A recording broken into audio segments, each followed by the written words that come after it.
الحمد لله نحمده ونستعينه ونستغفره ونؤمن به ونتوكل عليه ونعوذ بالله من شرور أنفسنا ومن سيئات أعمالنا من يهده الله فلا مضل له ومن يضلله فلا هادي له ونشهد أن لا إله إلا الله وحده لا شريك له ونشهد أن سيدنا ونبينا ومولانا محمدا عبده ورسوله صلى الله تعالى عليه وعلى آله وصحبه وبارك وسلم تسليما كثيرا كثيرا. أما بعد فأعوذ بالله من الشيطان الرجيم. بسم الله الرحمن الرحيم. ظهر الفساد في البر والبحر بما كسبت أيدي الناس. وقال الله سبحانه وتعالى والعصر إن الإنسان لفي خسر إلا الذين آمنوا وعملوا الصالحات وتواصوا بالحق وتواصوا بالصبر. وقال عليه الصلاة والسلام مثل المؤمن والإيمان كمثل فرس في آخيته يحول ثم يرجع إلى آخيته. وقال عليه الصلاة والسلام من قال لا إله إلا الله مخلصا دخل الجنة. قيل وما إخلاصها؟ قال أن تحجزه عن محارم الله أو كما قال عليه الصلاة والسلام. میرے دوستو، بزرگوں، عزیزو، سب سے اہم اور بنیادی بات تو یہ ہے کہ یہاں جمع ہونا محض دین اور دعوت اور عبادت اور اللہ کا تعلق پیدا کرنے کی نسبت پر جمع ہونا ہے. اس لیے دین کے مجلسوں میں شور مچانا یہ کفار کا مزاج تھا جو مسلمانوں میں اب عام ہوا جاتا ہے. وقال الذين كفروا لا تسمعوا لهذا القرآن والغوا فيه لعلكم تغلبون. کہ جب دین کی کوئی بات کہی جائے یا خود قرآن ہی پڑھا جائے تو شور کرو تاکہ ان کی بات دب جائے اور ہماری بات غالب آ جائے.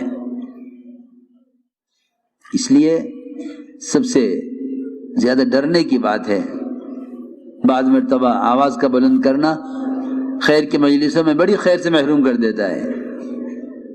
حضور اکرم صلی اللہ علیہ وسلم نے اپنی مسجد میں کھوئے ہوئے اونٹ کا اعلان کرنے والے کو بھی بد دعا دی. فرمایا اللہ کرے تیرا اونٹ کبھی نہ ملے. کہ یہ کھوئے ہوئے اونٹ کا اعلان کرنے کی جگہ نہیں ہے. جس کام کے لیے مسجد میں جمع کیا گیا ہے یہاں خیال ہوتا ہے کہ سب لوگ جمع ہیں تو چلو یہاں اپنے کھوئے ہوئے اونٹ کا اعلان کر دو. آپ نے فرمایا اللہ کرے تیرا یہ اونٹ تجھے کبھی نہ ملے. اتنی اہم اور ضرورت کی چیز اگر اس کا اعلان مسجد میں کر دیا کسی کو ملے تو بتلا دینا. اگر اس پر اتنی اہم اور ضرورت کی چیز کے نہ ملنے کے لیے بد دعا ہو رہی ہو تو اس سے اندازہ کرنا چاہیے کہ یہ کتنا برا اور کتنا نامناسب عمل ہوگا جبکہ وہ اعلان انتہائی ضروری تھا اور ہم غیر ضروری باتیں کرتے ہیں. اس لیے مجلس کا ادب، مجلس کا احترام. بعض مرتبہ ان دین کے مجلسوں میں ایسے گناہوں کے کام ہو جاتے ہیں جو بجائے آگے بڑھانے کے میلوں پیچھے لے جاتے ہیں، میلوں پیچھے لے جاتے ہیں.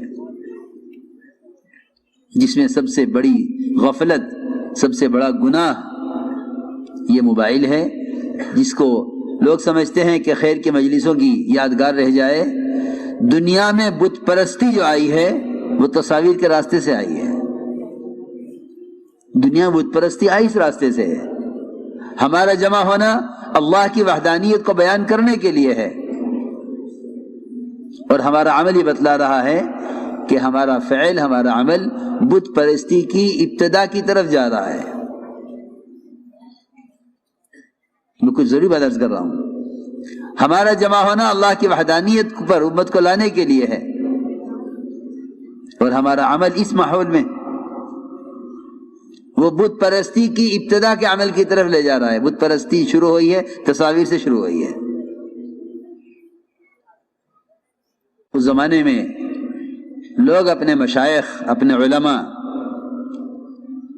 اپنے پیر اور مربیوں کی تصاویر بنا کر رکھتے تھے یادگار کے لیے۔ یہ شیطان نے ان کو الہام کیا تھا کہ تم ان کی یادگار بنا کر رکھو، وہاں سے دنیا میں بت پرستی شروع ہوئی ہے۔ اس لیے میں آپ سب سے عرض کروں گا کہ خدا کے لیے اس گناہ سے اور تصاویر سے اپنے آپ کو بچاؤ۔ فرمایا جہنم میں سب سے سخت عذاب میں ہوگا وہ شخص جو کسی بھی آلے سے، کسی بھی ذریعے سے، موبائل ہو یا کیمرہ ہو، سب کا ایک ہی حکم ہے، یہ تو شیطان کے وسوسے ہیں لوگوں کے ذہنوں میں اور دلوں میں کہ یہ وہ حرام نہیں جو ویسا حرام وہ تھا، یہ حرام نہیں وہ حرام ہے۔ یہ شیطان کا وسوسہ ہے جس نے فحش اور باطل کو اور گناہوں کو عام کرنے کے لیے اچھے اچھے پڑھے لکھوں کو اس غلط فہمی میں ڈال دیا ہے کہ یہ حلال ہے، یہ حرام ہے، کہ نہیں یہ بھی حرام ہے، یہ بھی حرام ہے۔ حدیث میں آتا ہے کہ ایک زمانہ آئے گا کہ لوگ حرام کو حلال کرنے کی کوشش کریں گے، کہیں گے یہ حلال ہے، یہ حرام ہے، حالانکہ دونوں حرام ہوں گے۔ اس لیے اس گناہ سے اپنے آپ کو بچاؤ، خاص طور سے وہ مجلس جس میں اپنے آپ کو بدلنے کے لیے، تربیت کے لیے، عملی دین دنیا میں قائم کرنے کے لیے جمع ہوئے ہوں، اس مجلس میں یہ غفلت کی چیز، اور پھر اتنا ہی نہیں اس کا حرام میں استعمال۔ صحیح روایت ہے اشد الناس عذاب یوم القیامت المصورون، سب سے سخت عذاب جہنم میں تصویر لینے والوں کو دیا جائے گا، سب سے سخت عذاب۔ اللہ اکبر۔ اگر جبرائیل آپ کے پاس آ نہیں سکتے گھر میں تصویر ہونے کی وجہ سے، تو ہمیں کیوں امید ہے کہ رحمت کے فرشتے ہمارے ساتھ ہوں؟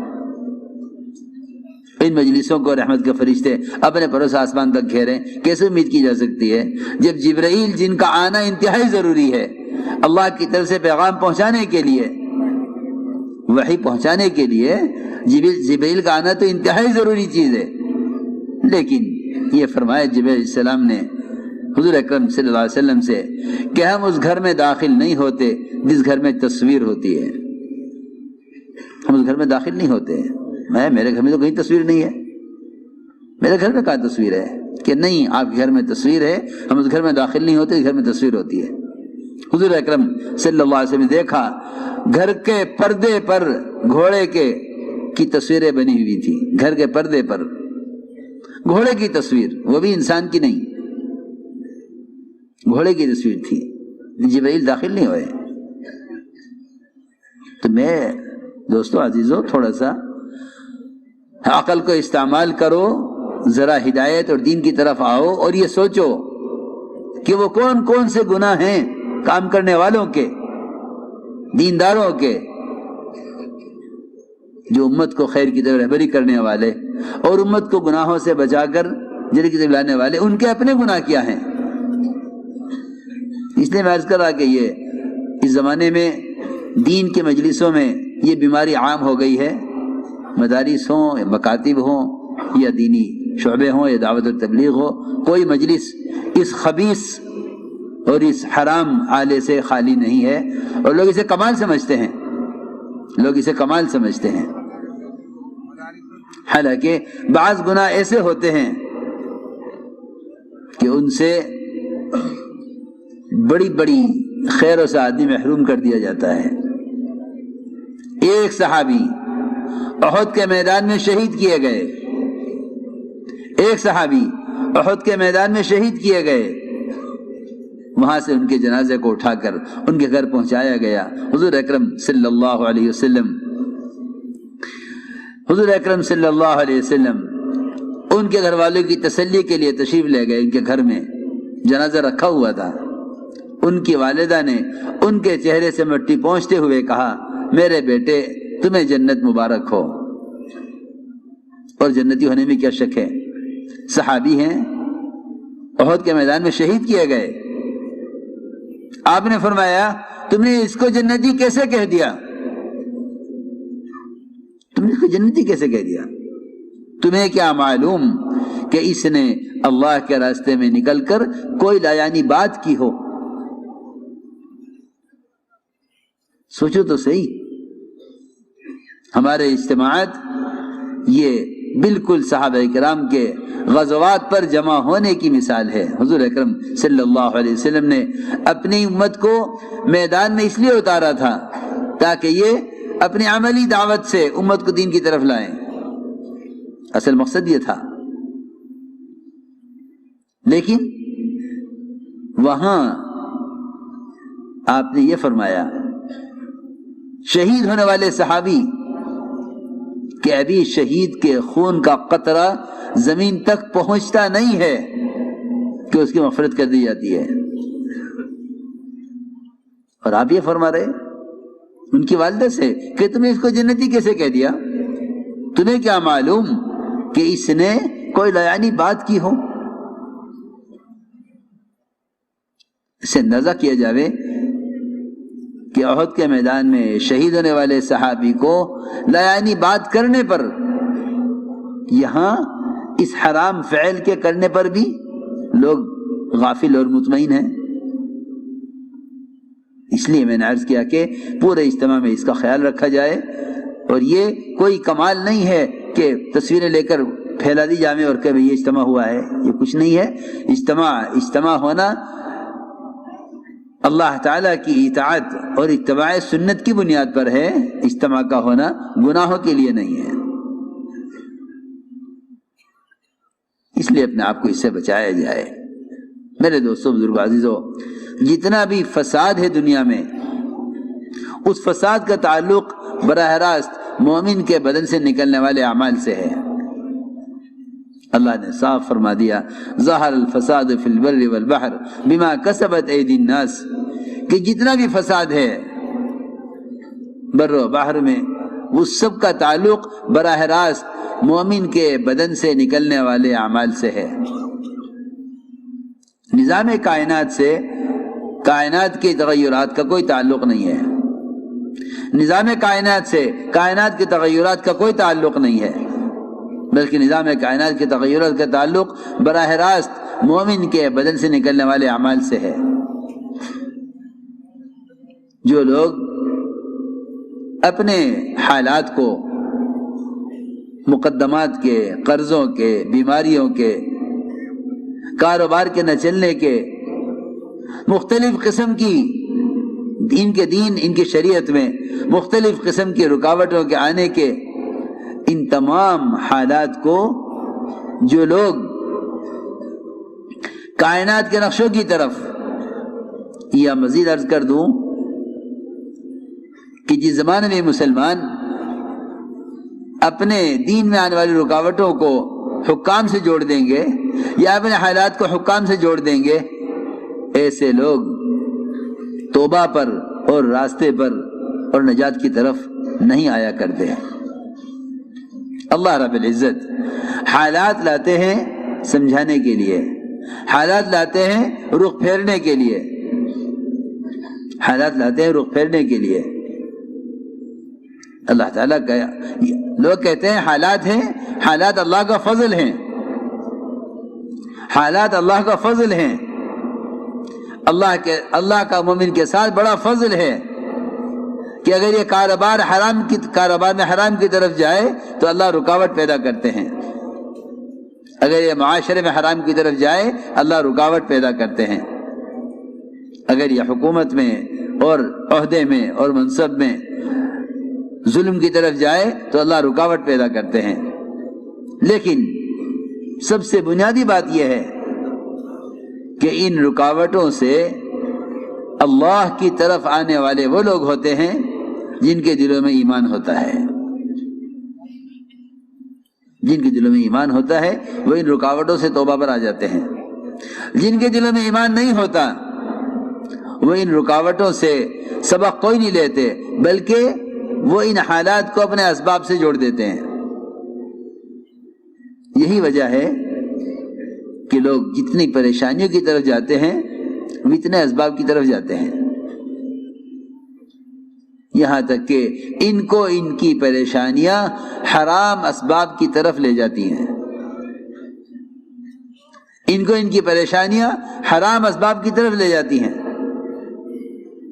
کہ اب کیا کر سکتے ہیں، سوائے کوئی راستہ نہیں ہے کہ ان کو ان کی پریشانیاں حرام اسباب کی طرف لے جاتی ہیں. میرے دوستوں، بزرگوں، عزیزوں، حالات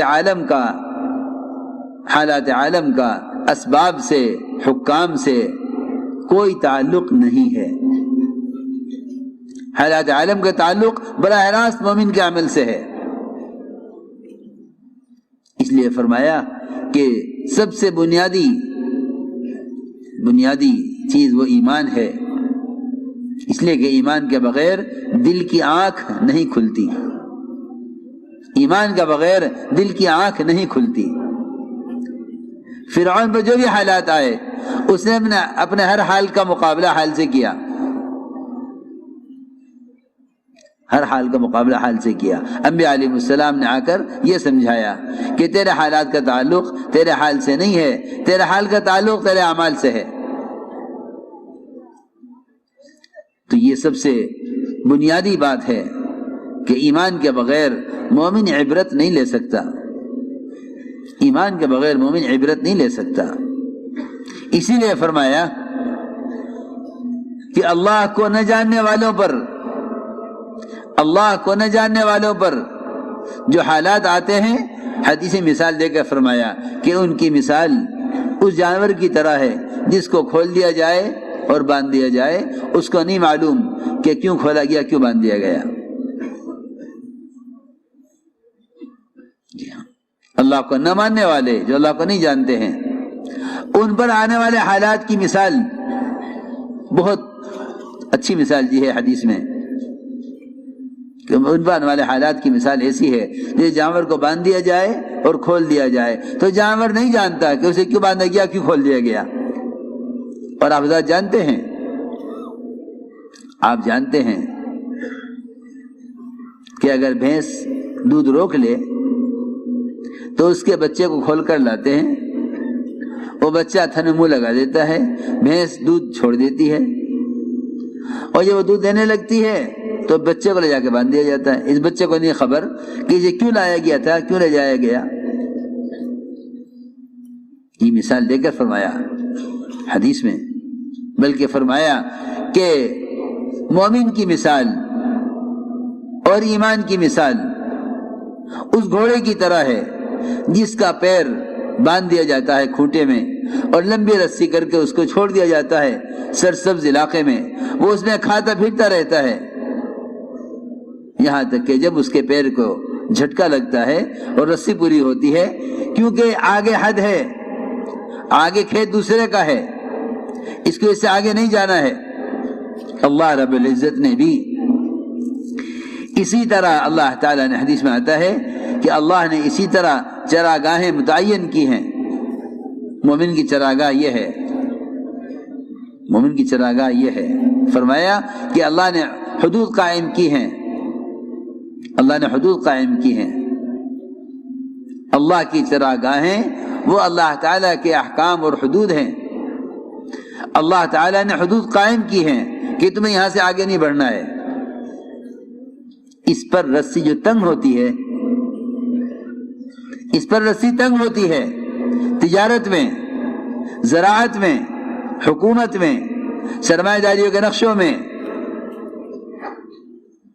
یہ ملکوں میں کمانے کی غرض سے جاتے ہیں، وہاں کمائی کے نقشوں میں تنگیاں، وہاں سے واپس یہ سوچ کر آ جاتے ہیں کہ اس ملک میں کمانا مشکل ہے. حالانکہ جو کہیں کہ جس طرح موت انسان کے آگے آگے چلتی ہے، موت انسان کے آگے آگے چلتی ہے۔ اس طرح رزق، وہ ہر ایک کا رزق اس کے آگے موجود ہے، اس کے پیچھے بھاگنے کی ضرورت نہیں ہے۔ جس طرح موت یقینی ہے، رزق اس کا مقدر اور یقینی ہے، لیکن جو لوگ حالات سے عبرت نہیں لیتے ان کو ان کے حالات اور گناہوں کی طرف لے جاتے ہیں۔ تو میں نے عرض کیا کہ اللہ رب العزت جتنی بھی کمائی کے نقشے ہیں، ان نقشوں میں تنگیاں لاتے ہیں ان کو سمجھانے کے لیے۔ تو چنانچہ روایت میں ہے کہ ایمان اور مومن کی مثال اس گھوڑے کی طرح ہے جو گھوڑا اپنے کھوٹے سے بندھا ہوا ہو، جب یہ سرسبز میدان میں کھاتا ہوا چلتا رہتا ہے تو ہر گھوڑے کا مزاج یہ ہے کہ جھٹکا لگتے ہی، رسی پوری ہوتے ہی یہ کھوٹے پر واپس آ جاتا ہے، کہ اپنے کھوٹے کے پاس واپس آ جائے۔ یہ ہر گھوڑے کا مزاج ہے۔ آپ دیکھیں گے کہ جب گھوڑے کے پاؤں میں کی رسی پوری ہو جاتی ہے تو وہ کھوٹے پر واپس آ جاتا ہے۔ حدیث میں یہ مثال دے کر فرمایا یحول ثم یرجع الی آخیتہ، کہ میدان میں گھومتا رہتا ہے اور جب رسی پوری ہوتی ہے تو پلٹ کر کھوٹے پر آ جاتا ہے۔ لیکن میرے دوستو، بزرگو، عزیزو، اس زمانے میں مسلمان جن حالات سے بھی گزرتا ہے ان حالات سے عبرت نہ لے کر راستے کی طرف نہیں آتا۔ اس لیے فرمایا کہ حالات عالم کا تعلق کائنات کے نقشوں سے نہیں ہے، حالات عالم کا تعلق براہ راست مومن کے بدن سے نکلنے والے اعمال سے ہے۔ ایک صحابی کی نظر پڑی ایک عورت پر، ابھی میں نے عرض کیا کہ معاملات میں تنبیہ کرتے ہیں، تجارت میں نقصان لا کر، معاشرے میں تنبیہ کرتے ہیں، معاشرے کی لائن میں کے حکم کے ٹوٹنے پر۔ تو جیسے نظر پڑی اس عورت پر، ادھر صحابی کا سر دیوار سے ٹکرا گیا، سیدھا آپ خدمت حاضر ہوئے، آ کے عرض کیا کہ یا رسول اللہ، میری نظر پڑی ایک لڑکی پر۔ اس نے فوراً کہا کہ نہیں، اسلام آ گیا ہے، میری طرف مت دیکھو۔ ابھی میں دیکھ ہی رہا تھا اس کی طرف کہ میرا سر دیوار سے ٹکرا گیا، یہ کیا ہوا؟ میں اور آپ اس پر غور کریں کہ ایک صغیرہ گناہ، چھوٹا گناہ، ایک چھوٹا گناہ، صرف اتنا کہ لڑکی کو دیکھ لیا، اس پر اللہ رب العزت کی طرف سے فوراً تنبیہ ہوئی کہ اس وقت تمہارا سر دیوار سے جو لگا ہے یہ کوئی اتفاقی طور پر نہیں ہو گیا۔ میں کچھ ضروری بات عرض کر رہا، ہماری جو آنکھ نہیں کھل رہی ہے، اس کی اصل وجہ یہ ہے کہ بڑی سے بڑی بات پیش آ جاتی ہے، کہتے ہیں کہ یہ تو اتفاق سے ہو گیا، دنیا میں تو یہ ہوتا ہی ہے، دنیا میں تو ہوا کرتا ہے، اتفاق سے ہو گیا، ایسا ہونا تو نہیں تھا مگر اتفاق سے ہو گیا، ایسا ہونا تو نہیں تھا مگر اتفاق سے ہو گیا۔ سنو، مولانا جی ایسا فرماتے تھے، اتفاق سے ہونا ہی دہریت ہے، اتفاق سے کچھ نہیں ہوتا، اتفاق سے ہونا ہی دہریت ہے، اتفاق سے کچھ نہیں ہوتا، جو کچھ ہوتا ہے اللہ کے کرنے سے ہوگا اور تیرے عمل پر ہوگا۔ ما اصابک من سیئۃ فمن نفسک، کہ تیرے حالات کے بگاڑ کا، سدھار کا تعلق باہر کی شکلوں سے نہیں ہے۔ تو لوگ یہ کہہ کر گزر جاتے ہیں کہ دنیا میں تو حالات آیا کرتے ہیں، اچھے برے، نہیں، ایک لڑکی کی طرف نظر پڑی اور دیوار سے سر ٹکرایا، آ کے عرض کیا، آپ نے فرمایا اللہ تعالیٰ کا یہ معاملہ ہے مومن کے ساتھ کہ جب اس سے کوئی گناہ ہوگا تو اللہ تعالیٰ فوراً دکھلا دیں گے کہ تجھ سے یہ گناہ ہوا ہے، یہ کام غلط ہوا ہے۔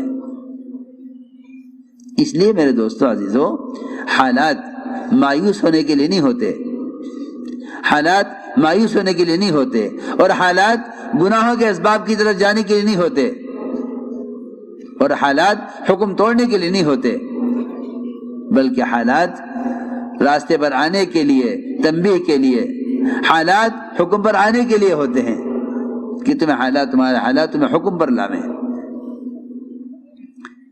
اس لیے میرے دوستو عزیزو، سب سے بنیادی بات یہ ہے کہ ہر قسم کے حالات سے نکلنے کے لیے اللہ تعالیٰ نے قرآن میں قسم کھا کر فرمایا ہے، اور قسم بھی زمانے کی کھائی ہے، قسم بھی زمانے کی کھائی، فرمایا کہ قسم ہے زمانے کی کہ ساری کی ساری انسانیت خسارے میں ہے، قسم ہے زمانے کی کہ ساری کی ساری انسانیت خسارے میں ہے۔ صرف 4 قسم کے لوگ ہیں جو ہر زمانے کے خسارے سے، نقصان سے بچیں گے، سوائے ان لوگوں کے جو سب سے پہلی بات فرمائی اللہ نے، خسارے سے وہ نکلیں گے جو ایمان لائیں، وہ بچیں گے خسارے جو ایمان لائیں اور نیک اعمال کریں اور دوسروں کو ایمان پر آمادہ بھی کریں اور دوسروں کو اعمال پر آمادہ بھی کریں۔ تواصی بالحق و تواصی بالصبر، دوسروں کو ایمان پر اور دوسروں کو اعمال پر آمادہ کرنے والے۔ نجات صرف ان کے لیے ہے، نجات صرف ان کے لیے ہے جو 4 کام کریں: ایمان، اعمال صالحہ، تواصی بالحق، تواصی بالصبر۔ قرآن نے اسباب نجات 4 بتلائے ہیں، قرآن نے اسباب نجات 4 بتلائے ہیں: ایمان، اعمال صالحہ، تواصی بالحق، تواصی بالصبر۔ لکھا ہے علماء نے کہ اگر اس میں سے ایک بھی کم ہوگا تو نجات نہیں ہوگی، ان میں سے ایک بھی کم ہوگا تو نجات نہیں ہوگی۔ اسباب نجات 2 نہیں ہیں، ایمان، اعمال صالحہ، بلکہ اسباب نجات 4 ہیں: ایمان، اعمال صالحہ، تواصی بالحق، تواصی بالصبر، جس میں سب سے پہلی اور بنیادی چیز، سب سے پہلی بنیادی چیز وہ ایمان ہے۔ مولانا ایسا فرماتے تھے، اس کام کا کوئی نام رکھتا تو اس کا نام تحریک ایمان رکھتا، کہ یہ محنت اپنے یقینوں کے بدلنے کے لیے، اور یہ محنت اللہ تعالیٰ کو جاننے کے لیے اور اللہ کے تعارف کے لیے ہے۔ یہی وجہ ہے کہ انبیاء علیہ السلام سب سے پہلے کلمہ لا الہ الا اللہ، اس کی دعوت کو دے کر بھیجے گئے ہیں۔ فرمایا وما ارسلنا من رسول الا نوحی الیہ انہ لا الہ الا انا فاعبدون، کہ ہم نے جو بھی رسول بھیجا ہے ہم نے اس سے سب سے پہلے اس کلمے کی وحی کی ہے۔ اس لیے اللہ تعالیٰ کے تمام احکام اوامر میں سب سے بڑا حکم، سب سے بڑا فریضہ اللہ پر ایمان لانا ہے۔ اس زمانے میں لوگ نماز، روزہ، حج، زکوٰۃ، ان کو تو فرائض سمجھتے ہیں، لیکن ان تمام فرائض کی قبولیت کے لیے، ان تمام فرائض پر استقامت کے لیے، ان تمام فرائض پر وعدے پورے ہونے کے لیے، ان تمام فرائض پر اجر ملنے کے لیے جو سب سے بنیادی شرط تھی ایمان، اس ایمان سے غافل ہیں، ایمان سے غافل ہیں۔ بلکہ فرمایا یا ایھا الذین آمنوا آمنوا، اے ایمان والو تم ایمان لاؤ۔ یہ حکم خود ایمان والوں کے لیے ہے، یہ حکم خود ایمان والوں کے لیے ہے۔ یا ایھا الذین آمنوا آمنو، اے ایمان والو تم ایمان لاؤ۔ اللہ رب العزت نے اس کلمہ لا الہ الا اللہ کا سب سے زیادہ حقدار اور اہل خود مومن کو فرمایا ہے۔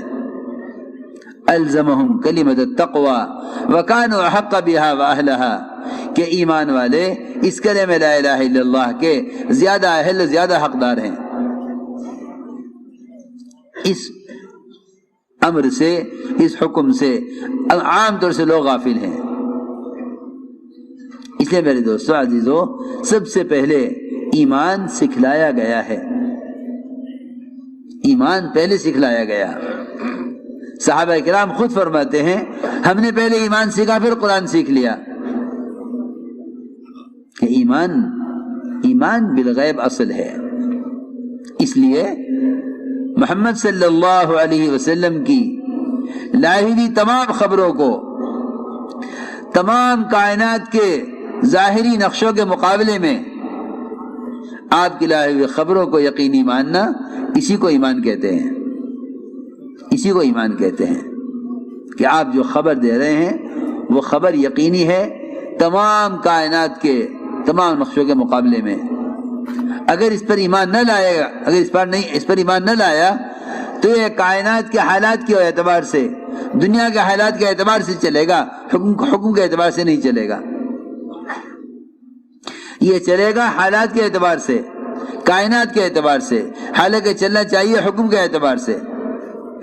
اس لیے سب سے پہلا بنیادی کام یہ ہے، سب سے پہلی بنیادی آواز یہ ہے انبیاء علیہ السلام کی، کہ نظام کائنات میں جتنے بھی تغیرات ہیں ان کا کائنات سے کوئی تعلق نہیں ہے۔ یہ پہلا سبق یہ سکھلایا گیا کہ نظام کائنات کا کائنات سے کوئی تعلق نہیں ہے، ورنہ سب سے بڑا شرک اور سب سے بڑی مصیبت جو پڑی ہے مسلمانوں پر وہ یہ کہ اللہ کو نہ جاننے والوں کی طرح، اللہ کو نہ جاننے والوں کی طرح کائنات کی شکلوں کو اصل سمجھ کر انہی کو اپنے اللہ کے درمیان ذریعہ سمجھ لیا جائے، اور انہی کائنات کی شکلوں کو، ان کے درمیان جو تغیرات پیش آتے ہیں ان تغیرات کو انہی کائنات کے نقشے سے جوڑ دیا جائے۔ میری بات تو جسے سننا بہت، ان کو جہاں سے نفع نظر آئے گا یہ وہاں جھک جائیں گے۔ زمین غلہ دے رہی ہے، آؤ زمین کا شکریہ ادا کریں۔ میں کچھ ضروری بات عرض کر رہا ہوں، زمین غلہ دے رہی ہے، آؤ زمین کا شکریہ ادا کریں، کہ نہیں، زمین غلہ نہیں دے رہی ہے، غلہ اللہ دے رہے ہیں۔ زمین اللہ کی قدرت کا مظہر ہو سکتا ہے، زمین ذریعہ نہیں ہے، زمین ذریعہ نہیں ہے۔ ہم تو زمین کے ذریعہ ہونے کا انکار کریں، اور وہ جو اللہ کو نہیں مانتے وہ زمین کو ہی معبود سمجھتے ہیں کہ آؤ زمین کا شکریہ ادا کریں کہ زمین سے غلہ ملا ہے۔ بالکل نہیں۔ میرے دوستو عزیزو، ابراہیم علیہ السلام نے جب شکلوں کا انکار شروع کیا تو پہلے ستارے کا، پھر چاند کا، پھر سورج کا، ان کے انکار کا اصل مقصد یہ تھا کہ میرے اللہ کے درمیان کوئی شکل حائل نہ ہو، میرے اللہ کے درمیان کوئی شکل داخل نہ ہو۔ اس لیے کہ جو سمجھتے ہیں کہ ستاروں سے ہوتا ہے وہ نجومی کہلاتے ہیں، جو سمجھتے ہیں ستاروں سے ہوتا ہے وہ نجومی کہلاتے ہیں، جو سمجھتے ہیں کہ زمین سے ہوتا ہے وہ زمین کے پجاری کہلاتے ہیں، جو سمجھتے ہیں کہ سورج سے ہوتا ہے وہ مجوسی کہلاتے ہیں۔ ابراہیم علیہ السلام نے ان تمام شکلوں کا انکار کر کے اعلان کیا کہ میں نے اپنے رخ کو بنے ہوئے سے بنانے والے کی طرف پھیر لیا ہے۔ اصل بات یہ تھی کہ کائنات کی جتنی بھی شکلیں ہیں ان تمام شکلوں سے نہ ہونے اور محض اللہ کی ذات عالی سے براہ راست اللہ کے امر سے ہونے کے یقین پر آؤ۔ یہی وجہ ہے کہ اس زمانے میں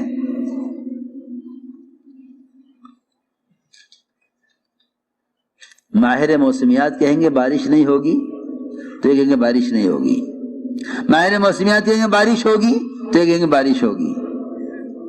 حالانکہ 5 چیزیں ایسی ہیں جن کو اللہ کے سوا کوئی نہیں جانتا۔ قیامت کب قائم ہوگی کوئی نہیں جانتا، بارش کب برسے گی کوئی نہیں جانتا، عورتوں کے رحم میں کیا چیز تیار ہو رہی ہے اس کو کوئی نہیں جانتا۔ وہ تو جاہل ہیں جو یہ کہتے ہیں کہ بچہ ہے یا بچی، ہم بتلا دیں گے کہ یہاں بچے کا سوال ہی نہیں ہے، یہاں تو سوال اس کا ہے کہ ماں کے رحم میں جو پیدا ہو رہا ہے، تیار ہو رہا ہے، وہ بدبخت ہے یا نیک بخت ہے، اس کی عمر کتنی ہے، اس کا رزق کتنا ہے۔ یہاں سوال اس کا ہے ہی نہیں کہ رحم میں لڑکی ہے لڑکا ہے۔ دیکھو خوب غور سے بات سمجھنا، یہاں سوال اس کا ہے ہی نہیں کہ رحم میں کیا ہے، رحم میں کون ہے، سوال ہی نہیں ہے۔ سوال ہے رحم میں کیا ہے، کوئی نہیں جانتا، اس کی عمر کتنی ہے، اس کا رزق کتنا ہے، یہ نیک بخت ہے یا بد بخت ہے، کس دین پر رہے گا کس دین پر مرے گا، کوئی نہیں جانتا، اور کہاں جا کر مرے گا کوئی نہیں جانتا، اور کل کیا کمائے گا کہ یہ کوئی نہیں جانتا۔ میرے دوستو عزیزو، اللہ رب العزت نے نظام کائنات کا کائنات کے حوالے کیا نہیں ہے۔ یہ غلط خیال ہے کہ نظام کائنات کائنات سے چل رہا ہے، بلکہ نظام کائنات ہر آن ہر گھڑی ہر لمحہ قدرت کے قبضے میں ہے۔ اللہ جو چاہیں گے نظام کائنات میں وہ کریں گے۔ سائنس کا خلاصہ یہ ہے کہ کائنات میں جو ہو رہا ہے کائنات سے ہو رہا ہے، یوں ہوگا تو یوں ہوگا، یہ ہوگا تو پھر یہ ہوگا، نہیں، بلکہ یوں کہو کہ جو کچھ ہوگا براہ راست اللہ کے کرنے سے ہوگا۔ حضور اکرم صلی اللہ علیہ وسلم نے اپنے صحابہ کے ذہن اور خیال کو اور یقین کو کائنات کی شکلوں سے پھیرا، کائنات کی شکلوں سے پھیرا ان کے خیال، ان کے ذہن کو، کائنات کی شکلوں سے ان کے یقین کو ہٹایا۔ حدیبیہ کے راتیں بارش ہوئی، یہاں ہمارے اجتماع میں بارش ہو رہی، ساتھی گھبرائے ہوئے آئے، بارش ہو گئی بارش ہو گئی۔ تو کیا ہو گیا؟ تم اللہ کی رحمت سے بھاگ رہے ہو؟ اس بارش میں 2 رحمتیں ہیں، بارش خود رحمت ہے، بارش خود رحمت ہے، اور اس راستے کی تکالیف، وہ تو اتنے فضائل بتائے گئے تھے اس راستے کی تکالیف کے کہ صحابہ کرام اس راستے کی تکالیف کو ایسے مانگا کرتے تھے جیسے ہم کسی بیمار کے لیے راحت مانگتے ہیں۔ صحابہ اس راستے کی تکالیف کو اللہ سے ایسے مانگتے تھے کیا ہم کسی بیمار کے لیے صحت مانگیں گے جیسے وہ بیماری مانگتے تھے۔ لوگ یہ سمجھتے ہیں کہ انتظام خراب ہو گیا، نہیں، بلکہ صحابہ کی سیرت میں دیکھو گے تو جہاں سب سے بڑی بدنظمی ہوگی وہیں سب سے زیادہ غیبی انتظام ہوگا۔